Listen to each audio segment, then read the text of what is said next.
भौतिकी के इस नए लेक्चर सीरीज में आपका स्वागत है। आज हम लोग अपनी फिजिक्स का एक नया टॉपिक शुरुआत करने वाले हैं जिसका नाम है वैद्युत द्विध्रुव इलेक्ट्रिक डाइपोल। अब इसके पहले हमारे 5 लेक्चर हो चुके हैं, उसमें हमने क्या क्या किए हैं एक बार फिर से हम लोग रिवाइज कर लेते हैं। सबसे पहले हमारा जो शुरुआत हुआ था वो इलेक्ट्रोस्टैटिक्स से शुरू हुआ था। इलेक्ट्रोस्टैटिक्स क्या होता है? इलेक्ट्रो चार्ज, स्टैटिक्स रुका होना, चार्ज रुका होना, उसके जितने भी घटनाएं होती हैं सभी घटनाओं को हम लोग डील करते हैं इलेक्ट्रोस्टैटिक्स में। उसके बाद मैंने चार्ज की कहानी आपको समझाई थी। चार्ज हर एक पदार्थ का मौलिक गुणधर्म जिसके कारण उस पदार्थ में आकर्षण और प्रतिकर्षण ये दो तरह की घटनाएं मुझे देखने को मिलती हैं। चार्ज दो तरह का होता है, पॉजिटिव और नेगेटिव। समान आवेश सजातीय आवेश एक दूसरे को प्रतिकर्षित करते हैं और विजातीय आवेश एक दूसरे को आकर्षित करते हैं। पदार्थ का गुणधर्म यदि आवेश होता है तो पदार्थ के छोटे छोटे कण होते हैं, उन कणों का भी गुणधर्म होना चाहिए, बिल्कुल होना चाहिए। 3 तरह के मौलिक कण होते हैं, इलेक्ट्रॉन, प्रोटॉन और न्यूट्रॉन। न्यूट्रॉन पे कोई आवेश नहीं होता है, इलेक्ट्रॉन पे माइनस होता है, प्रोटॉन पे प्लस होता है। उसके बाद मैंने आपसे बात ये किया हुआ था कि आवेश एक दूसरे आवेश पे बल लगाता है और वो जो बल लगाता है वो बल कितना होता है तो वो कुलम्ब के नियम से पढ़े हुए थे। F is equal to 1/4 Q Q1 Q2 बटा आर स्क्वायर। उनके बीच में कोई मीडियम आ जाता था तो बल आपका घट जाता था, सूत्र आपका चेंज होता था। F इज इक्वल टू 1/4 के Q1 Q2 by are square. के को हम लोग बोलते थे प्रावैद्युत माध्यम का प्रावैधता। उसके बाद मैंने इलेक्ट्रिक फील्ड की बात करी हुई थी। मैंने कहा था कि आवेश बल लगाता है तो सूत्र में F की वैल्यू तो जीरो कभी नहीं हो सकती, जब इनफाइनाइट आएगा तभी जीरो होगा। वैसे तो बल बहुत दूर तक लगता है, लेकिन जहां तक प्रभाव का अध्ययन किया जा सकता है उससे हम लोग कहते हैं वैद्युत क्षेत्र। वैद्युत क्षेत्र को दिखाने के लिए हम लोग कुछ काल्पनिक रेखाओं का प्रयोग करते हैं जिन्हें हम लोग कहते हैं वैद्युत बल रेखा। और ये वैद्युत बल रेखा धनात्मक आवेश से निकलती है, ऋणात्मक आवेश पर समाप्त होती है। तो वैद्युत बल रेखा एक दूसरे को कभी नहीं काटती, क्योंकि काटेंगे तो कटार बिंदु पर दो स्पर्शियां खींची जाएंगी और उस बिंदु पर वैद्युत बल की दो दिशाएं होंगी, जो कि असंभव है। यानी वैद्युत क्षेत्र की एक बिंदु पर एक ही दिशा होगी, दो दिशा का होना गलत है, हो नहीं सकता। तो दो रेखाएं काट भी नहीं सकती हैं। उसके बाद मैंने कहा था कि आवेश के पास में रहने पर वैद्युत बल रेखाओं की संख्या ज्यादा होती है, तो वहां पे वैद्युत क्षेत्र भी ज्यादा होता है, और दूर जाने पर वैद्युत क्षेत्र भी कम होता है। और ये वैद्युत क्षेत्र का कम होना और ज्यादा होना ये हम लोग डिफाइन किए थे वैद्युत क्षेत्र की तीव्रता से, जिसे हम लोग ई बराबर लिखते थे, ई बराबर F/Q0। Q0 क्या था? एक परीक्षण आवेश था। इसका मात्रक क्या आया हुआ था? न्यूटन प्रति कूलम आया हुआ था। अगर मुझे सदिश निरूपण में लिखना होता था तो vector E is equal to vector F/Q0। और इसके बाद मैंने कहा था यदि कहीं पर प्लस Q आवेश हो तो उसके कारण R दूरी पर इसके कारण जो वैद्युत क्षेत्र की तीव्रता आती है वो वैद्युत क्षेत्र की तीव्रता E की जो वैल्यू आती है वो E की वैल्यू 1/4 Q1 Q2 बटा आर स्क्वायर। ये जितने भी सूत्र हम डिराइव कर रहे हैं ये मान के चल रहे हैं वहां पे आवेश वायु में रखा गया है, तो वायु में नहीं रखा जाएगा तो वहां पे हम लोग एक माध्यम प्रवेश करा लेंगे और उसका हम यहाँ पे एक नया टर्म लिख लेंगे के, जिससे हम लोग बोलेंगे प्रावैद्युत माध्यम का प्रावैद्युतांक। और साथ ही में जो दो आवेशों के बीच बल लगता है, बल का अमाउंट तो कूलम्ब के नियम से पता होता है, लेकिन उसका सदिश स्वरूप हम लोग कैसे जानते हैं? तो वो जानते हैं कूलम्ब के नियम के सदिश स्वरूप से, जो मुझे ये भी जानकारी देता था कि वो एक आवेश दूसरे आवेश पे जितना बल लगाता है दूसरा भी पहले पे उतना ही बल लगाता है, यानी कूलम्ब का नियम न्यूटन के तृतीय नियम का पालन करता है। एक चीज अभी इसमें पीछे छूट गई है, उसका नाम मैं आपको बता दे रहा हूँ, थोड़ा मैं बता भी दे रहा हूँ। आवेश का क्वांटीकरण, आवेश का क्वांटमीकरण, आवेश का क्वांटमीकरण, एक तो मुझे ये भी जानना है।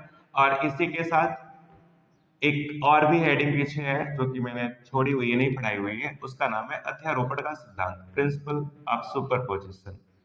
तो थोड़ा इनके बारे में हम जान लेते हैं, बहुत ही आसान है। अध्यारोपण का सिद्धांत क्या है, आवेश का क्वांटमीकरण क्या है? तो हम ये कहते हैं कि आवेश पदार्थ का गुणधर्म है और पदार्थ छोटे छोटे कणों से मिलकर बना होता है, जिसमें इलेक्ट्रॉन, प्रोटॉन, न्यूट्रॉन होते हैं। इलेक्ट्रॉन पे माइनस चार्ज होता है, प्रोटॉन पे प्लस होता है, न्यूट्रॉन पे कोई चार्ज नहीं होता है। अब सवाल ये होता है कि यदि हमें कहीं पे चार्ज देना है तो वैसे तो किसी भी पदार्थ पर नेट चार्ज जीरो होता है, क्योंकि जितने प्रोटॉन होते हैं उतने ही इलेक्ट्रॉन होते हैं, प्रोटॉन पे जितना प्लस होता है इलेक्ट्रॉन पे उतना माइनस होता है। अब यदि हम कहीं पे आवेश देना चाहते हैं तो भाई हम प्रोटॉन को तो नहीं निकाल सकते नाभिक से, या तो आप इलेक्ट्रॉन वहां से निकाल लें या तो फिर इलेक्ट्रॉन वहां डाल दें। तो कहीं पर डालेंगे, एक इलेक्ट्रॉन डालेंगे, दो इलेक्ट्रॉन डालेंगे, तीन डालेंगे, निकालेंगे, एक दो तीन ऐसे निकालेंगे, यानी एक पूर्ण संख्या के रूप में निकालेंगे।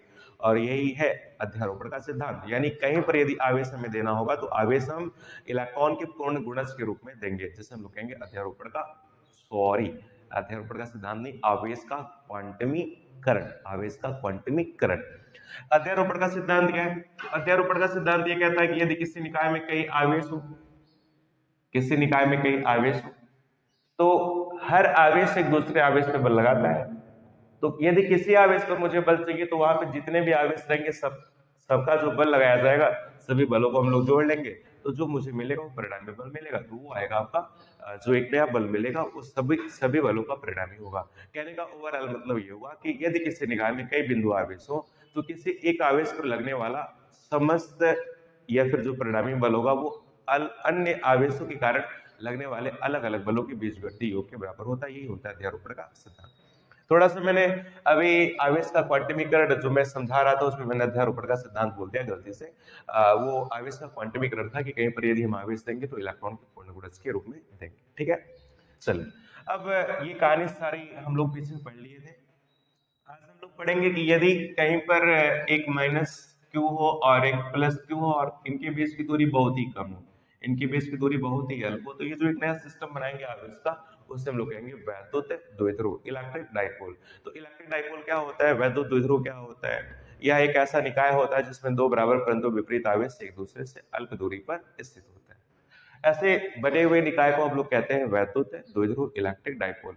अब यदि इनके बीच की दूरी को 2l लिखें, वैसे 2l लिखने का कारण है भी हम लोग आगे समझेंगे, 2l लिखें, तो ये दोनों में से किसी एक आवेश का परिमाण ले ले और दोनों के बीच की दूरी का गुणन करा ले, तो जो मुझे मिलेगा वो हम लोग बोलेंगे वैद्युत द्विध्रुव का द्विध्रुव आघूर्ण। और इससे बोलेंगे P से लिखेंगे यानी P बराबर Q गुणा 2l। मात्रक क्या हो जाएगा? तो मात्रक होगा आवेश का कूलम और ये लंबाई का मात्रक होता है मीटर, तो कूलम इंटू मीटर, ये वैद्युत द्विध्रुव का मात्रक होता है। इसका जो सदिश निरूपण होता है ये एक सदिश राशि है, इसका सदिश निरूपण होता है Q आवेश अदिश है और ये फिर अपना 2l।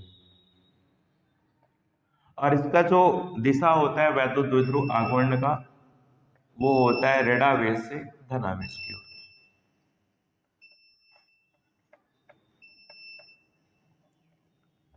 ऋणावेश से धनावेश की ओर।